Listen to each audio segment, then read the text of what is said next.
What is up, YouTube? We're back at Joe's garage. There's Joe over there with the alcoholic hat on.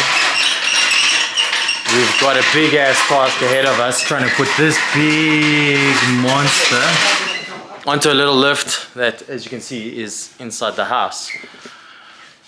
There's a little garage space, and we might not make the correct height due to that. I don't think Joe's ever seen a car this long in his house before, or this wide. Like, we literally, this door here, literally mirror to mirror, almost scraping. You say, what do you know? I say we have to lift it, we have to come more forward, because otherwise this car won't fit you. Ah. We have to use the total space we've got here in front. Well, we don't have a lot of space in front either, do we? Yeah, we do. It's enough. We've got these beautiful bushes from Serial 9 that they gifted me. Thank you, Serial 9. Please send me more stuff. I greatly appreciate that. So we've got to drop the whole diff and the whole subframe on the back of this car, and it's going to be a nightmare. She says, Dad, it's long.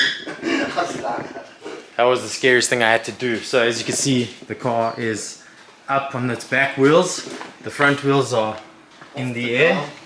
And we've got a jack on the cross member that Joe told me, no, just drive, start the car and drive. So now we hope it's going to miss the front. Oh, it's going to be tight.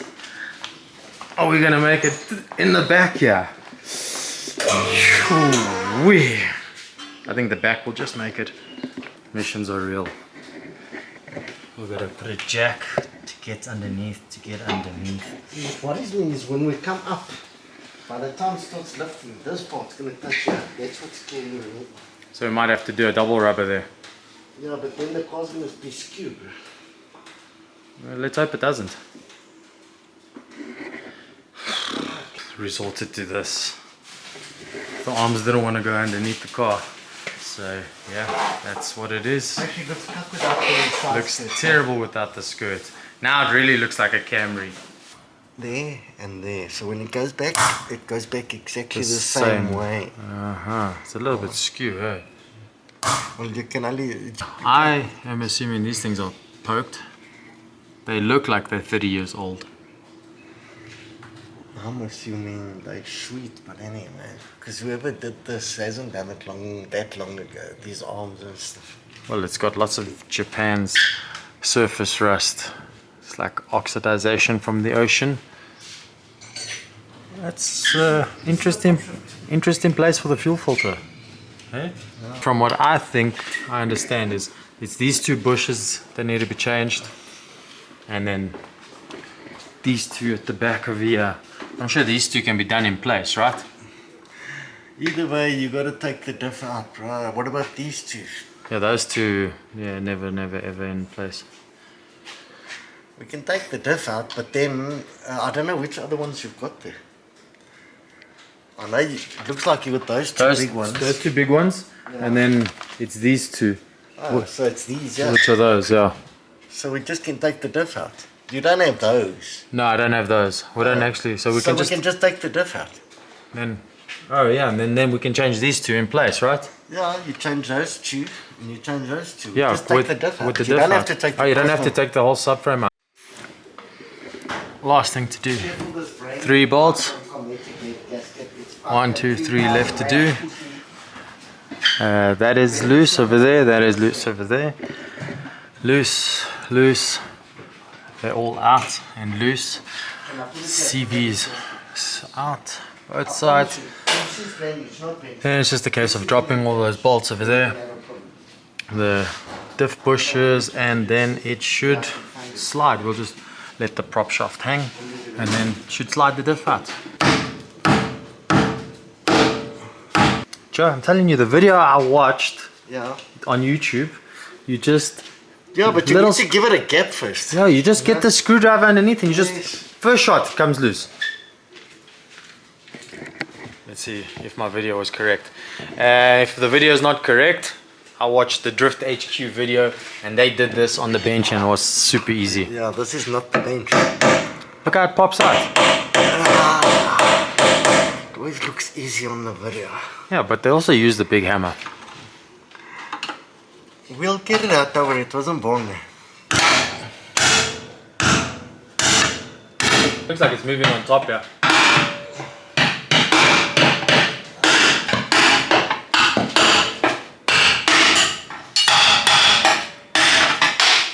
Okay, I was just One out.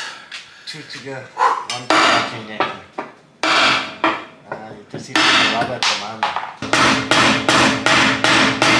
That was not as easy as they made it seem on Drift HQ. There were what? 1, 2, 3 of us. One hitting from the back, from that side, and then the 2 of us with koalas leveraging it. Let's hope it's a lot easier to put in. Hey Joe? I'm sure it will.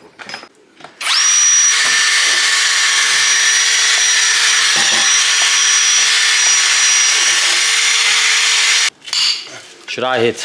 No, I just want to break the seal of it and then hit that. Chisel underneath here now. Because we're just bending the ears, I think. Doesn't matter. No, you're right. Eh? Cool, that's as far as we could get it to go out. We have been hitting Boring. this thing. Now it's time for Q20 or WD40 or whatever it's called on the other side of the world. See if we can make that work. This is not an easy task as it was seen on the television, eh? This is a tough one. Internet definitely lied. This was not an easy job. Now we've got Timber cleaning it out, just so when those things go in, they go in, and we don't struggle.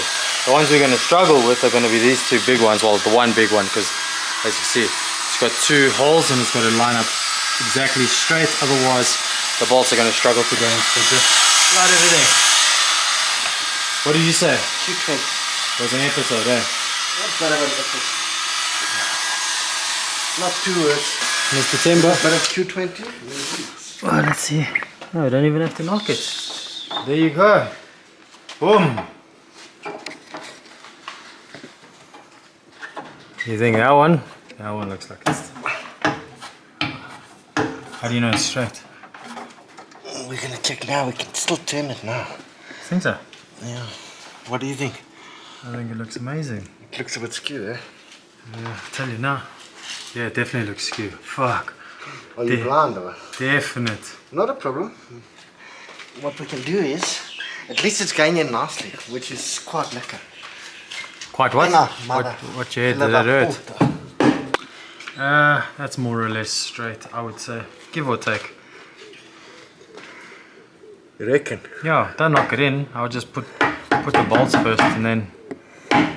How are you going to put the bolts? Won't reach. They will. Why won't they reach? Because the diff is got to go in and the bolts might not reach. This has not been changed since this car was bought, I'm sure. The fuel that was coming out of here when you blow is black. Now we've got... the fuel just doesn't stop dripping, as you can see. So we've got this contraption to catch all the fuel so we don't waste no fuel. Had to race to go get a new filter, which cost $100. Yeah, boy. Guess where this filter comes out of? Toyota Land Cruiser, 3.4 litre.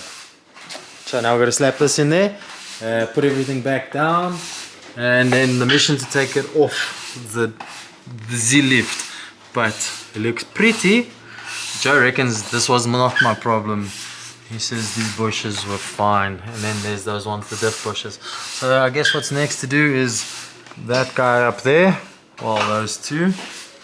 I don't know. I just don't feel like doing this job anytime soon again. With a skirt.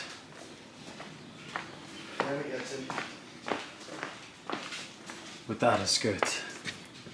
Look at that. That makes a huge difference. It's like a Camry, yeah, bruh. Hey, for real. Look at that. It looks horrible. And then we'll go this side. Timber, excuse me. Look at that. Lovely. Now it's time to take for a drive and hope that goof like a little rave It's going not on. the Is plug and play on the Diff itself that you're hearing. hopefully not. Before I take my limousine for a drive, we're gonna help Joe sort out his new brake conversion. How those Lovely. big calipers and big discs that are gonna go on these 15-inch wheels. Those little 15s right there. And then I'm gonna take my limousine for a drive. There's a reason I changed the subframe, well, the diff bushes and the subframe bushes, is because every time I shifted from first to second, and I posted a few videos on like JZX groups, it would like knock, and then second to third, it would knock. It would go like first gear, and then you hit second gear, and it would give this like thump, poof.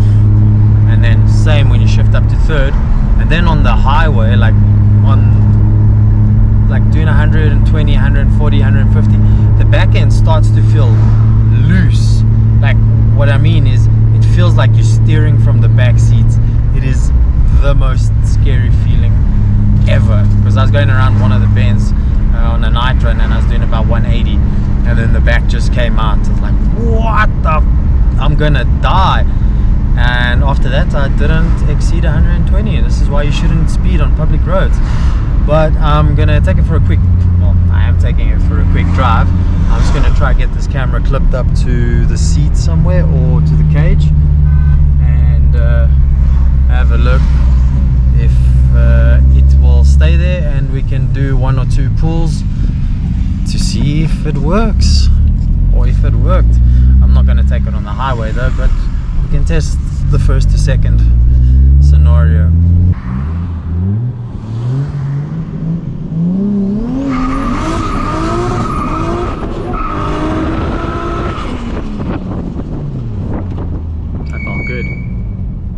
No noises. No noises, bro.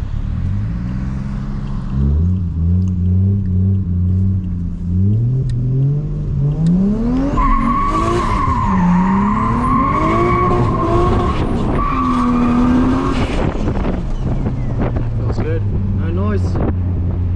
No noise, bro. After going through all that effort and putting in those bushes, Joe was kind of right, but he was also not exactly right. The diff bushes were worn, and it was causing the diff to rock backwards and forwards, and that was giving the thumping sound or sensation that I was feeling.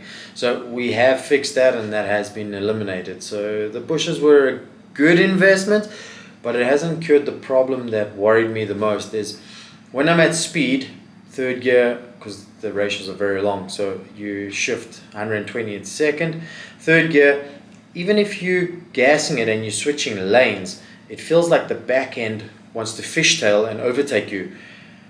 That problem is still there, so I need to figure out what that is. But a lot of guys online, they are saying that it is the trail control arm bush, or I can't remember the exact name, but it's a little rubber bush that goes into the trailing control arm. So I guess back to the drawing board.